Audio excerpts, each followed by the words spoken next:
Ephesians 2, 6 and 7.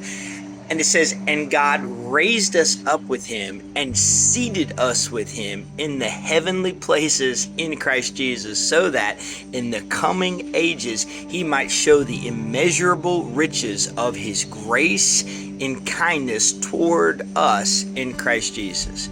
Again, so much to be learned and to really discover in this, but I want to focus on just a phrase here where it says raised us up with him and seated us with him. Okay, raised us up and seated us with him in Christ Jesus. This is the great, amazing story of God's grace, that while we were dead, he goes and pursues us and then raises us up.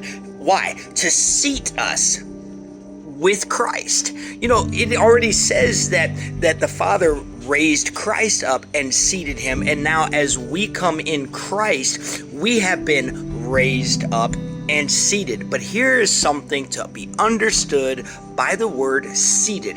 It is a word in the Greek that means to sit, to be settled, okay, to rest in a position, to rest in a perspective and on a platform, to be settled in.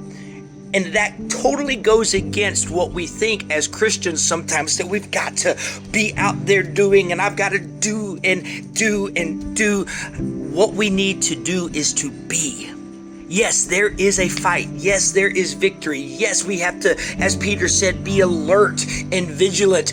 But we are not alert and vigilant while being down. We are alert and vigilant by being up and seated with Christ. The battle is the Lord's. It is already won. And if we would approach everything we face from the position and perspective of being seated, settled in to the authority we have in Christ, we would see victory like never before.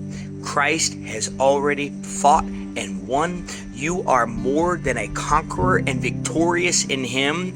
Be seated. That doesn't mean you're not going to face things, but when they come, you attack them from the position of who you are in Christ, seated.